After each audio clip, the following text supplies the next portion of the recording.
प्रतिमा स्थल से दूर दिल्ली की सरहद पर अपने स्टूडियो में राम सुतार सरदार पटेल की प्रतिमा की बारीकियों को तराशने में मसरूफ थे। 92 वर्ष के पुरस्कार विजेता कलाकार राष्ट्रीय नेताओं की प्रतिमा बनाने के लिए मशहूर हैं। सुतार ने सरदार पटेल की तस्वीरों को समझने में कई दिन लगा दिए ताकि उनका चेहरा और उनके हाव भाव सही उभर कर आए। चलने का ही मतलब ही इज गोइंग अहेड, सामने देख रहा जा रहा है। और सबसे अच्छा एक्सप्रेशन एक पावरफुल थिंकिंग मूड, आंखें खुली रख के सब कुछ काम करने वाला।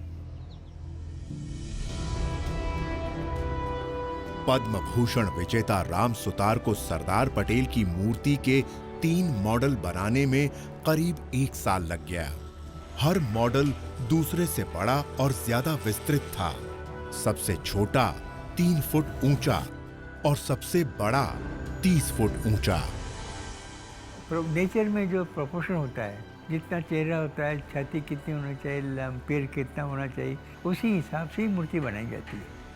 फोटो से हमें पता लगे कैसे आंखें होगी, कितना डेप्थ होगा, नाक कितना ऊंचा होगा, ये फोटो से पता लगता है। इस कलाकार ने अपने 70 साल के कार्यकाल में सैकड़ों मूर्तियां बनाई हैं, लेकिन स्टैच्यू ऑफ यूनिटी एक अनोखी चुनौती थी।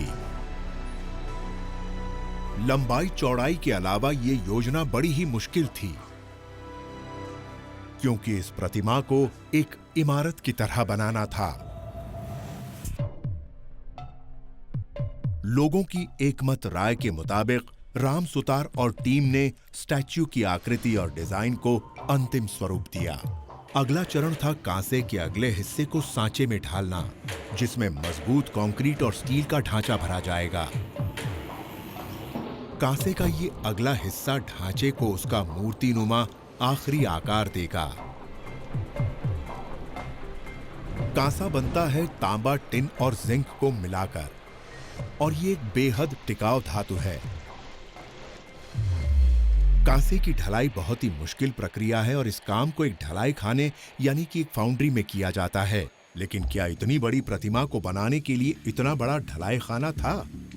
हमने देश भर में सर्वे किया। भारत में करीब 1100 फाउंड्रीज हैं जहां कास्टिंग का काम होता है। लेकिन जहां तक क्वालिटी की बात है, टाइम फ्रेम की बात है और वॉल्यूम का सवाल है, वो भारत में मिलना लगभग असंभव था। इसलिए हम फाउंड्रीज की खोज में निकल पड़े। हम चाइना गए। चाइना ने राम सुतार के स्टूडियो में अपनी एक स्पेशल टीम भेजी। 30 फुट के स्टैच्यू को मापने के बाद उसे डिजिटल रूप से स्कैन किया गया। सरदार पटेल के चेहरे और पोशाक की हर तह की जानकारी को 3D कैमरे में कैद किया गया। अगली मंजिल दक्षिण पूर्व चाइना।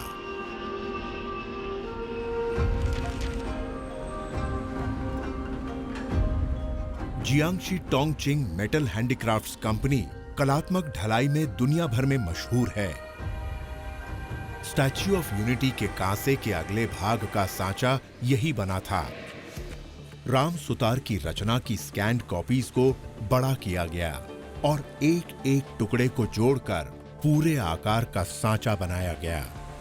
जांच करने और हर बारीकी पर नजर रखने के लिए कलाकार राम सुतार वहीं मौजूद थे। वहाँ जाके कुछ चेंज ना हो, वो अपना तरीके से कुछ चेंज ना करे। जैसे हम कुछ हमारा टेक्सचर है तो वो एकदम स्मूथ कर देंगे, वो नहीं होना चाहिए। तो ये सारा देखने के लिए हम बीच बीच में जाते थे। इस प्रतिमा के कांसे के बाहरी हिस्से को 6659 अलग अलग सांचों से बनाना था। बनाने के बाद उन्हें गुजरात में स्थापना वाले दिन एक बहुत बड़ी पहेली के अलग अलग हिस्सों की तरह जोड़ना था।